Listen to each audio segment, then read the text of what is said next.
Self pity. I never saw a wild thing sorry for itself. A small bird will drop frozen dead from a bough without ever having felt sorry for itself. D.H. Lawrence. Popularized by Sophia Amoruso's 2014 book of the same name, girl boss is a common phrase in current discourse. And today, I'll contrast two types of girl boss and discuss why men, you don't need to fear them nor resent them.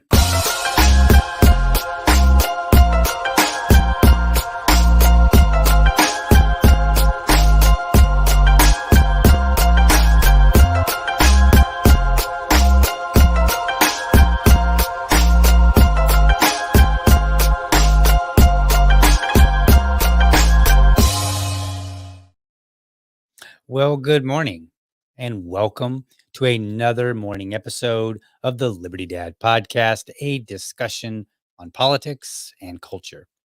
If you're tuning in live, then I especially thank you for giving me your time so early because it is 7 a.m. But hey, rise and shine, early bird, worm, all that stuff. All right, I got to say something. I am now actually streaming to Rumble.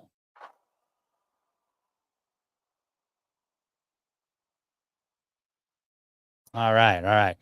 So we've got the stream going to Rumble. That did mean I have to make some choices.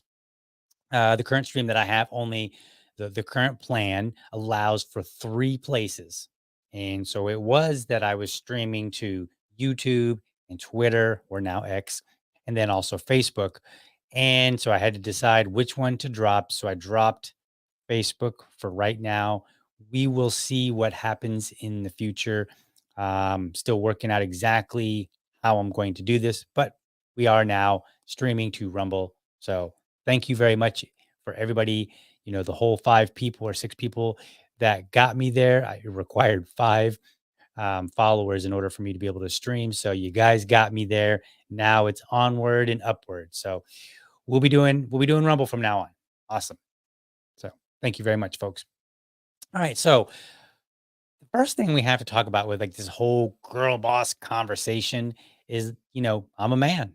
People want to know, like, DL, who are you to speak on such topics? You're not a woman. That's true. But I am a man who had a mom that was a girl boss and presently a wife who is one as well. Now, my mom was primarily the stay at home mom. She did have some jobs early on when I was younger, but she was primarily the stay at home mom. And my wife is a rock star real estate agent and real estate investor. By the way, if you are moving to Jacksonville and you need a real estate agent, like I said, she's a rock star. Reach out. I'll hook you up. But that's this idea of the the devil wears Prada or Hey Dudes.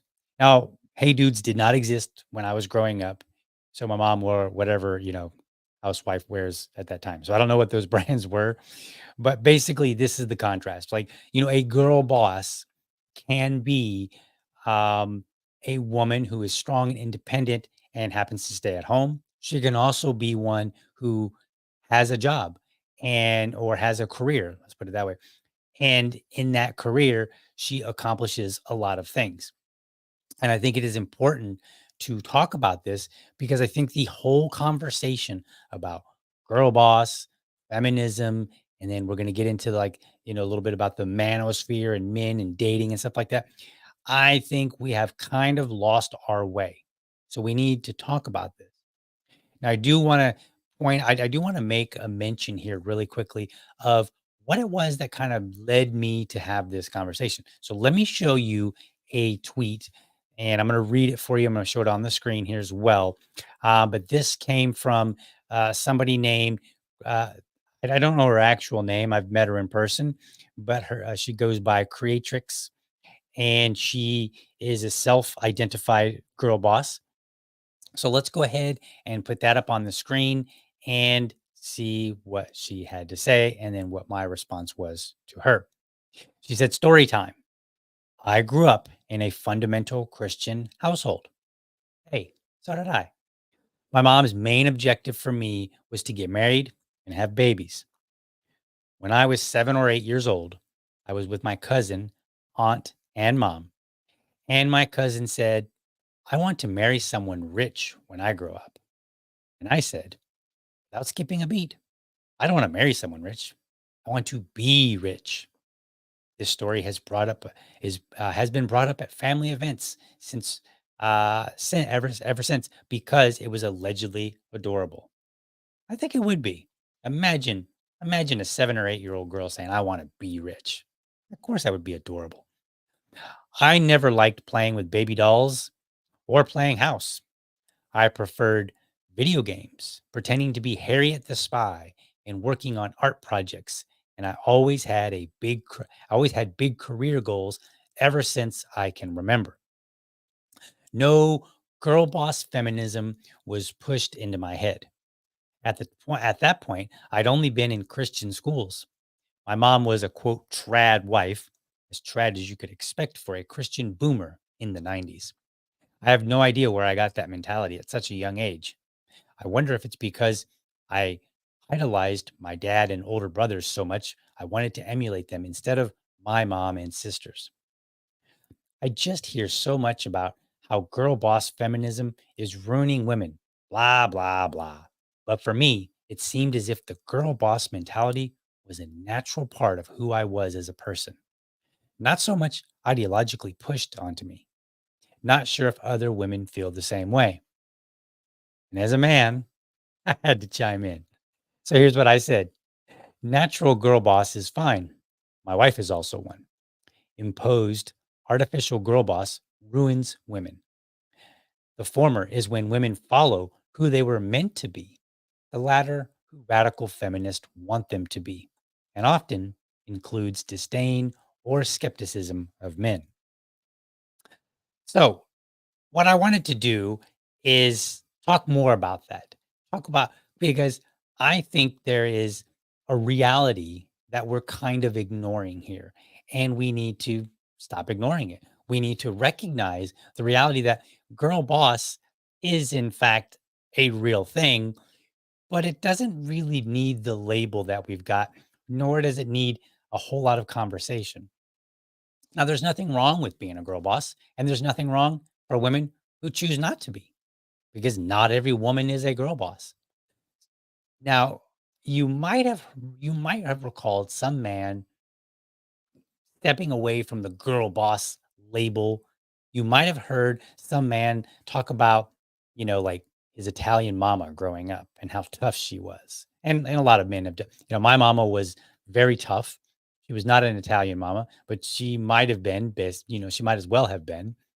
And I think this kind of thing was very common to have a woman who was strong and somewhat independent, but also married at the same time, and possibly a homemaker.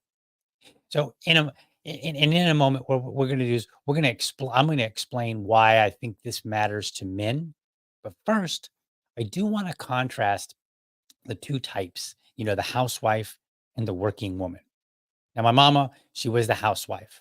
And to an extent, she did some working, but for the most part, my growing up, she was a housewife. Like, I remember things like we would go to the library and she would get a stack of books, like just like literally a stack of like 15 books.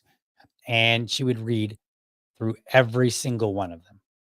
And sometimes it was frustrating because when mama was reading, there was no attention to get from her. Like I would have full scale one-sided conversations with her. I'd be like, "Hey mom." And I would just not, wasn't even thinking. I would just dive right into my conversation and I would talk and I would tell her this whole story. And I'm like, "Hey mom, are you listening? Mom, mom." And then she would be like, "Huh? Oh, did you say something?" Like, cause she was just busy reading. Like, um, but that's who my mom was, right? And it's funny because sometimes feminist women or men, which there's no such thing, they'll claim that I'm afraid of independent, strong women. And I really have to laugh given my life. Because both my mom and my wife are the greatest women that I've ever known. And I assure you, I'm not just saying that either. My wife may not even listen to this podcast. Sometimes she does, sometimes she doesn't. So there's no gain in me just saying that. This is absolutely true. They're absolutely the greatest women that I've ever known, and they are similar in some ways, and in other ways they're absolutely different. So let me just kind of explain kind of who they were. Like my mom, when I grew up, like I said, she was the house. She was the homemaker. She did all the cooking. She did all the cleaning. She did the laundry. I don't recall my dad ever doing any of that. She also introduced me to tools and working, fixing things in the house because that's who she was. She was the kind of person who, if she wanted to learn something or wanted to do something, she would just go and do it. It didn't really matter. There was no thought of, can I do this? There was no thought of, well, I'm a woman. She just had it in her mind. I'm going to do this. Or I want to do this. So therefore I'm going to do this. And that was that, plain and simple. And she just happened to not be the type who wanted to go and work, and well, at least to my knowledge. So, um, so let me tell you a story. This funny story and it's related to the tools actually, because I told you my mom was bold and sometimes ferocious, and she was very independent. And I joke and I tell people, I'm like, my mom was like, I'm 5'3" and I weigh about 120 pounds. My mom was like maybe 5'4", maybe 5'5", maybe. Can't remember exactly. She wasn't much taller than me, and she was about as scrawny as me. Okay. And she could sometimes put the fear of God in men bigger than her, because she was tough. So mom and dad went to Lowe's one time, and my mom had this project that she was working on. And she asked one of the guys that was working there, she's like, "Hey, I got this problem. Here's what do you think?" And the guy did the worst thing that he could ever do with my mom. He turned to my dad and started to tell him the answer, and she lit him up. And that's the kind of bold and ferocious woman that she was. Like, she had no problem. She was much more fiery when she was younger. So when she got older, she actually was a little bit more tame, but she could still be a fireball if necessary. And here's another story. This is a fun story. I like telling. So my dad had a car. I think it was like a Volvo or something like that. And we lived kind of on the outskirts of town. So there was, it was frequent. It was common to see deer and stuff like that. And one day, dad was driving home from work and he got into a wreck. He hit a deer. And if you know what hitting a deer in a car is like, that means your car is basically totaled. It's done. Okay. And this car was done. Now, dad was fine. So the insurance guy came out and was looking at the car. And my mom had already done all her research, and she determined that she should get a certain amount of money. And the insurance guy was trying to, in her mind, lowball her, and she got really mad. She yelled at him and then stomped out and left. Like, literally my dad's sitting in the lazy boy chair smoking a cigarette. Mom gets mad at the insurance guy, stomps out and leaves. Dad takes a puff of his cigarette and he's like, he looks at the guy and he's like, "Sorry, can't help you. Car's in her name." Right? Like, so my mom was an absolute fireball. Now, she did manage a restaurant at one point when I was younger. When I was probably in my early 20s, mom and dad had a restaurant. And it was funny because I was the only one in the family who did not work at the restaurant. And that's because they started the restaurant after I had already had work. So I was unable to participate in that. Although sometimes I would just chime in on the family conversations and whatnot. But I did not partake in that. But otherwise, for the most part, I remember my mom being mostly a housewife. And even when she was at the restaurant, she was a fireball. There was a story where the the restaurant was on one side of the street and the parking lot was on the other side of the street. And this was going into the small downtown area. And the city had decided they were going to put on some sort of event or parade or something like that. And they blocked it off so they were on the corner, right? So if you can imagine a restaurant right here, right on the corner, and then right on the other side of the street, there's a parking lot also on the corner. Okay. And then there's a parallel street right after both of those. I'm sorry, perpendicular street going perpendicular. So the city had decided to block it off at a certain point right before the entrance of the parking lot. And so my mom had went down to the mayor's office to say, "Hey, this is going to cost me business because people have nowhere to park. Can you blockade it off like 100 feet after, like, just like let people get into the parking lot so they can come in." And for whatever reason, the mayor at the time, also a woman, the mayor at the time was not willing to concede and to make this change. And so my mom got really angry, screamed at her, and said, "This is just because I'm not lining your pockets," and then stomped out. So she clearly wasn't meant for politics, but she was definitely a feisty woman. Like I can't like there's story after story after story that I could tell of my mama. And I'm pretty sure that if I just told you the stories, everybody would be like, total girl boss, right? And then if I said, yeah, but she didn't actually really work. She wasn't like a career woman. She didn't have a career. She wasn't trying to reach the top necessarily. Had done in work in that terms was own a restaurant with my dad. So if I told you all the stories of her ferocity, you would be like, yeah, totally girl boss. But then if I told you how she was mostly a stay at home housewife, then you might think, well, she wasn't a girl boss, but she was. She absolutely was. And she was, sometimes a bit of a hothead, as you probably guessed from the stories. But dad was the head of the house. I did not grow up with a passive dad. I didn't grow up with one of those weirdo, I'm an alpha male types either. And he didn't storm in the house and make all kind of crazy demands, but he was the head of the house. So the dynamic that I grew up in was my dad led the household and my mom was still a girl boss and they managed to work it out for 35 years up until the day that she passed away. Now, if as an aside, mom was a hothead, so I was constantly in trouble with her.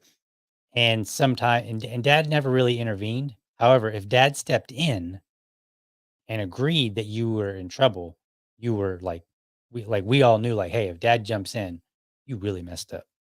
Because sometimes dad would kind of go on your behalf quietly, not in front of the kids, like a proper parent.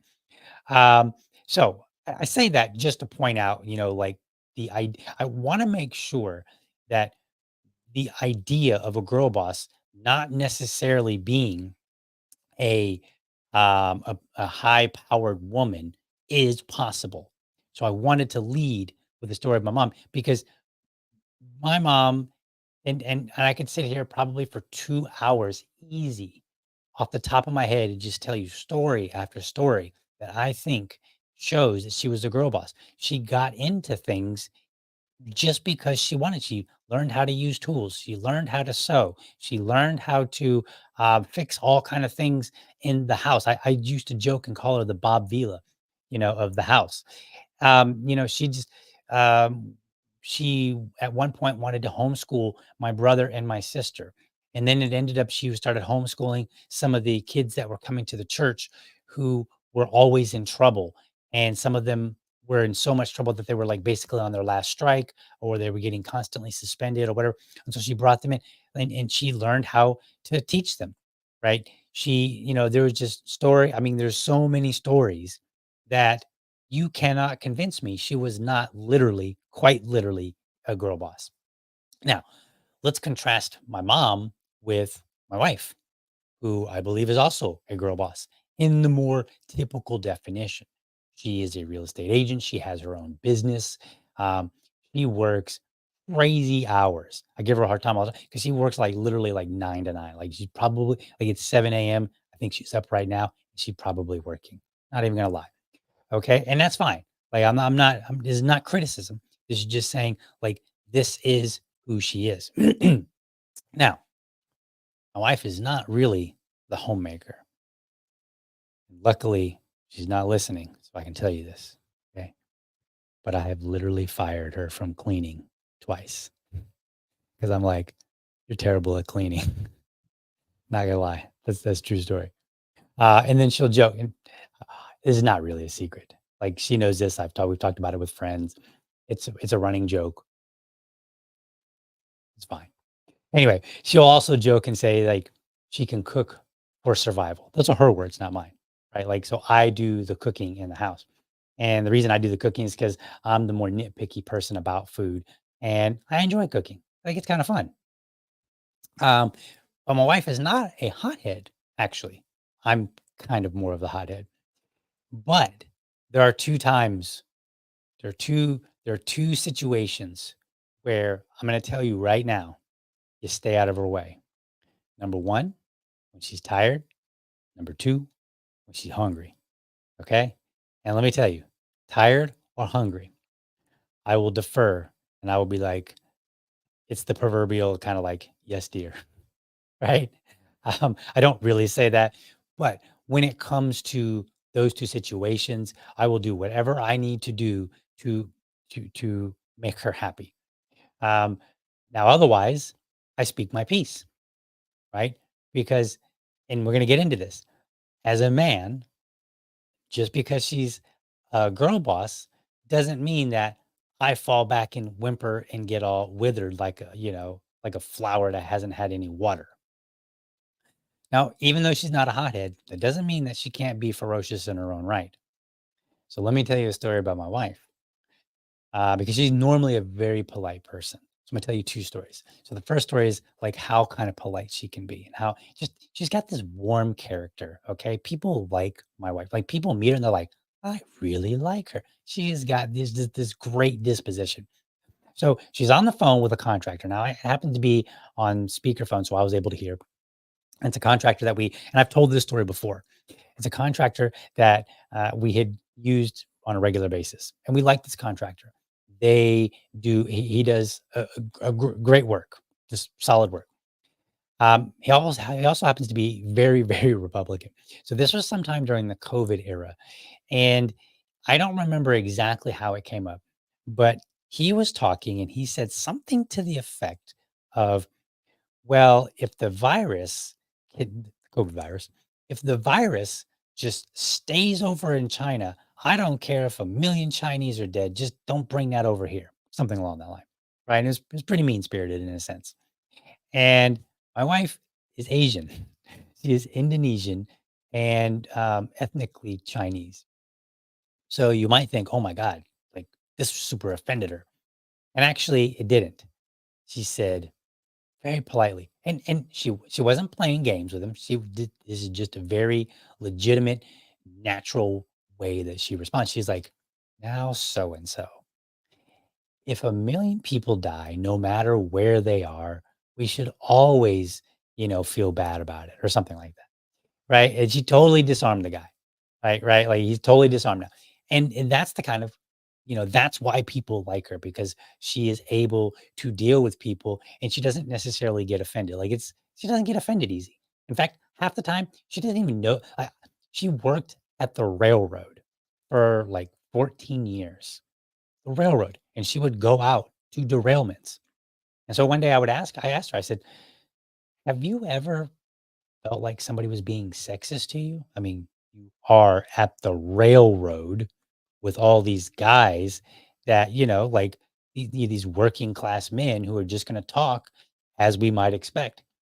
And she's like, "I don't know. I never really paid attention because I was too busy working." Like, this is her attitude, right?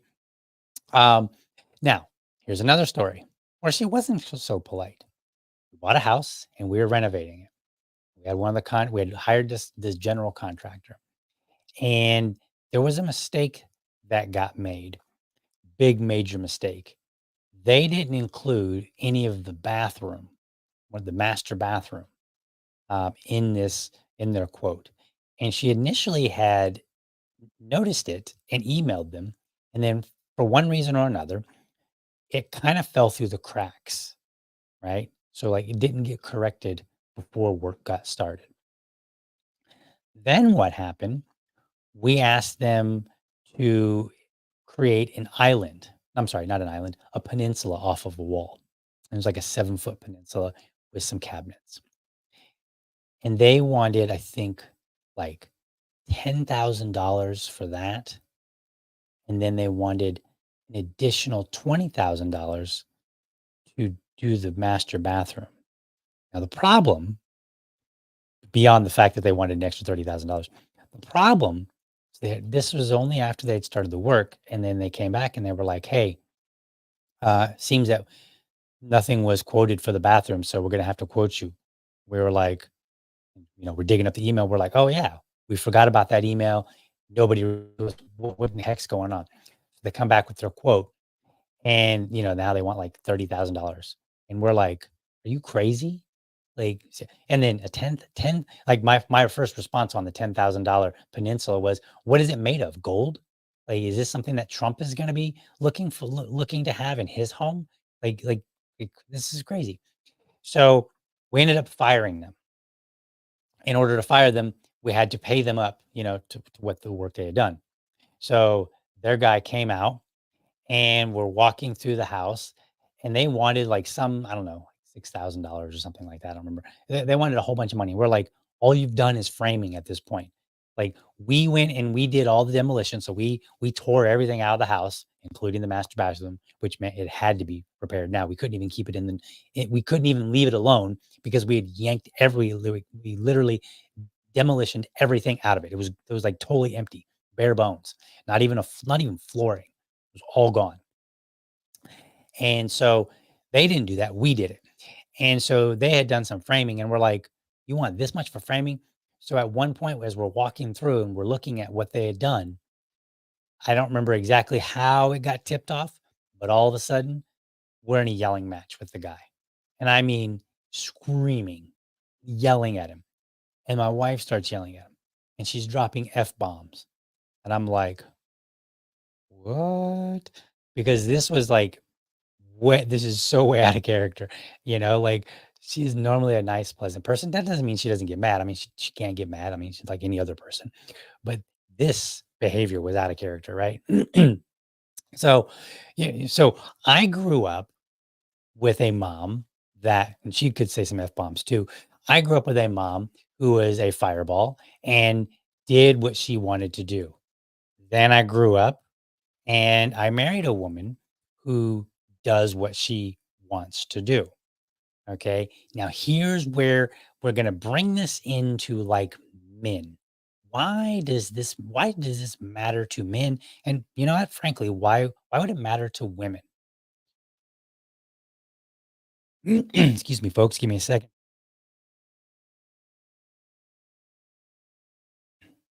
All right. I see a lot online where men are kind of boo-boo lipping, is what I like to call it. They're whining about, oh, I can't find a woman, or women only want a 6 foot, a man who's 6 foot tall and makes six figures and this and that. Men, stop feeling sorry for yourself. That's kind of the point of the poem that I read at the very beginning in the opening. Stop feeling sorry for yourself. It does you no good. And women, be who you were meant to be, right? Don't listen to these feminists. And men, you shouldn't listen to them either. Okay? Be who you were meant to be, girl boss or not. If you want to be a homemaker, then be one.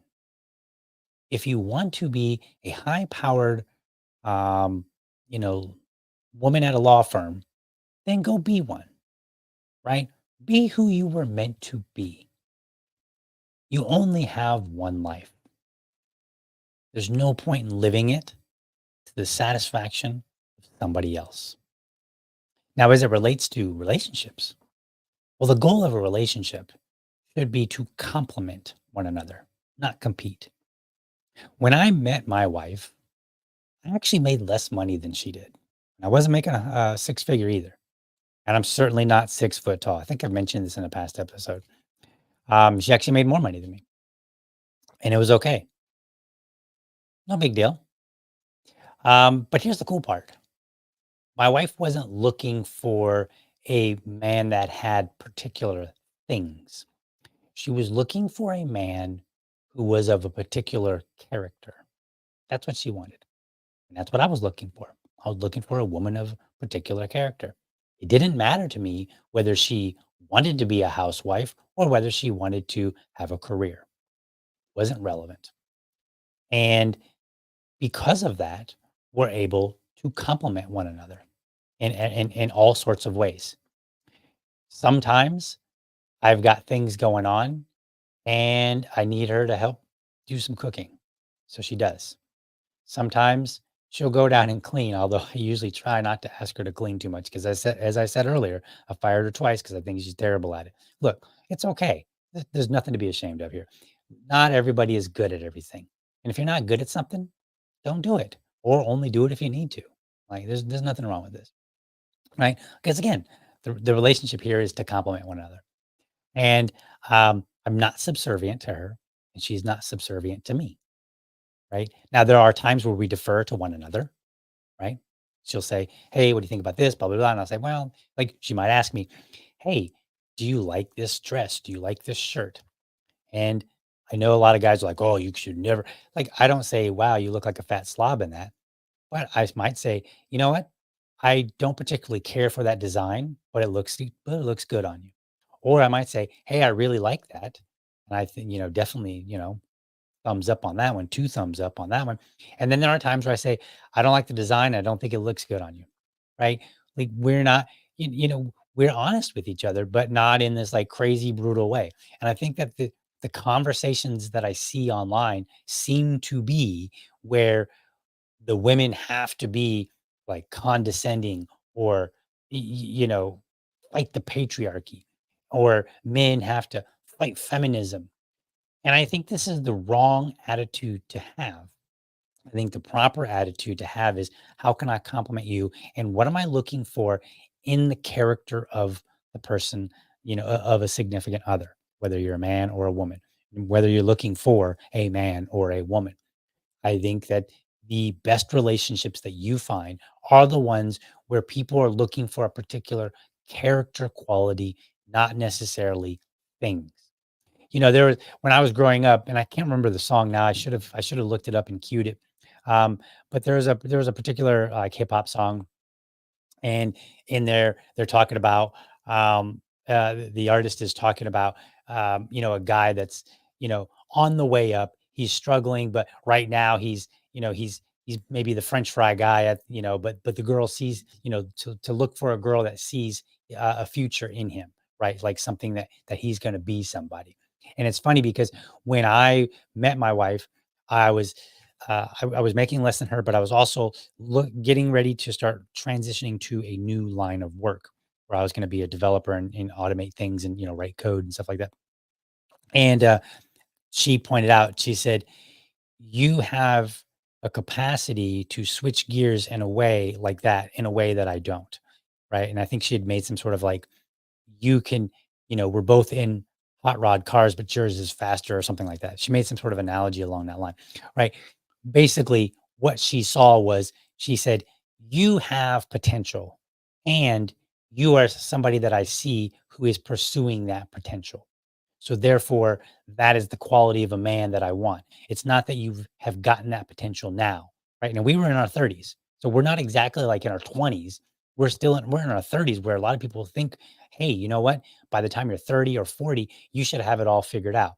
Now, you shouldn't be sleeping on somebody's couch if you're 40 years old, okay? And think that you're going to find you a good woman. You might, but I would recommend against that. But that doesn't mean that you have it necessarily all figured out.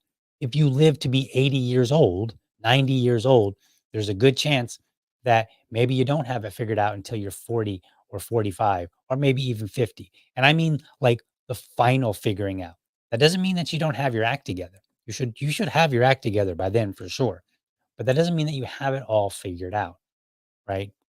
And I think that's okay. So let me tell you a story, two stories between my wife and I, how I complimented her. Okay. Now, mind you, we are different people. We are independent people. We do our own thing. She does real estate and then more real estate. And then I do, I've got my W-2 job. I work for corporate America. And then I also have this podcast and I'm the chair of the Libertarian Party here in Duval County. And she hates politics. She doesn't care a lick about politics. Like, not at all. She hates, like, she'll occasionally, like maybe once a month, she might ask me a question about politics, but otherwise, she doesn't care. Okay. So we have our own independence, but we also come together because we complement each other. We're not competing against each other. And this is why it never mattered whether or not she made more money than me or whether or not I had six figures. Okay. So here's this story. She's working as, this is before she became a real estate agent specifically. Okay. So there are rules. There are rules around what you can and cannot do if you are a real estate agent and if you are not a real estate agent. So she was trying to do some real estate investment. She overstepped a particular legal boundary. She didn't mean to, but it was an accident. She did. She got reported as behaving like a real estate agent, but not actually being a real estate agent. DPBR, which is the Department of, I can't remember what it's, but it's basically the organization here in Florida that will oversee licensing. So somebody reported her to DPBR, and she got a, I think it was a three. She ultimately, it was like a $3,000 fine, like two $1,500 fines, um, for the work that she was doing. She was trying to sell a home, or she was trying to make a transaction, and she inadvertently, um, did it in a way that was seen as, seen by DPBR as acting as if she was a real estate agent. That's not what she was doing, but sometimes there's a fine line. So she got in trouble and she got fined, paid the lawyer fees. We didn't win. And she later came to me and she said, I'm really glad that you didn't give me a hard time and you stood by me and you were very supportive. She said, because, this is something that I'm passionate about, and I was stressed and I didn't have, it wasn't there to deal with it if my husband had given me a hard time, because I did not give her a hard time. I simply said, all right, guess we're not going to do that again. We meaning her. That was the extent of my criticism. Like, okay, we've learned our lesson. Don't do that. Right. That was it. There was no other conversation to have other than supporting my wife. Because again, we complement each other. We're not competing against each other. It doesn't matter. If you want to be successful, you will fail at some point. And it doesn't matter whether it's a career or whether it's being a housewife. I could go back and I could look and I could see where my mom, who you might say was a professional housewife, she had some fails. She didn't do it right. Same thing with my wife. She is a professional woman. Sometimes she fails. Me, I'm a professional man. Sometimes I fail. Sometimes I fail when it comes to, doing the homemaker stuff, right? Like I do all the cooking. I've been cooking ever since I could like peer over a stove, right? And I've been cooking for, my almost my whole life, you know, and I still make meals and I'm like, all right, this one's no good. It's not working. And that's because being who you are is not always a win. Sometimes you will fail. And when it's time to have a relationship, you need to find somebody that's going to support you and compliment you. And the compliment you doesn't need to be, hey, this person's making as much money as I am. It just needs to be, what kind of person is going to help you fulfill your life and have meaning? Okay. So this is why I wanted to talk about this, because one, I want to talk about like, hey, it's okay to be a girl boss. Just like when I mentioned to Creatrix, and let me read that again for you one more time. What I said to her, I said, natural girl boss is fine. Imposed artificial girl boss ruins women. Now, ruin might be a strong word. I mean, maybe maybe it's just a matter of it does no favors and it adds unnecessary stress and conflict. Okay, so maybe ruin might be a little bit strong, but it ruins women. And the former, natural girl boss, is when when women follow who they were meant to be. The latter is who radical feminists want them to be, which often includes disdain or skepticism of men. There's no reason to be that way. My wife has no disdain for men. She has no skepticism of men. She's just like, look, I want a man that that is active and is going to compliment me. I want a man who can be decisive and make decisions. She definitely doesn't want to, she does not want a yes man. Like that would not work for her. And it would not work for me to have a yes woman. Like if she was always just capitulating to everything I want, that would drive me crazy. And I think it would drive her crazy as well. Right. We both need each other to complement each other and be there to support us and to help us when we're in need. So, men, stop feeling sorry for yourself. I get it. It's a tough world out there. You know what? I'm 45. It was a tough world when I was 20. Girls had expectations then too. Ain't nothing changed. It's the same as it was always. The only difference now is we can get online and collectively get together and cry about it. Except for you need to stop crying about it. Get out there and meet people and find the woman that's going to compliment you. Women, do the same. Both of you, go be who you were meant to be. That's my show for today. I want to thank you for watching. I hope you enjoyed the episode. I want you to be sure to catch me every morning, Monday through Friday, 7 a.m. Eastern, for an informed discussion on politics and culture. And then on Sundays at 7 p.m. with my co host, Susan Hogarth, we're going to discuss LP happenings. What is LP happening?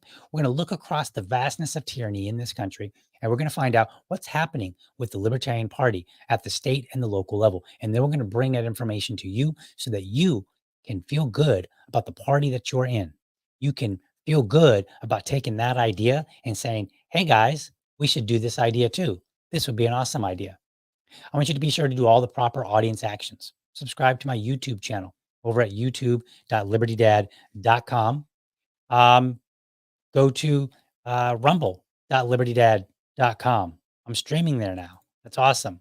Where's that closing? There it is. There you go, right up on the screen there.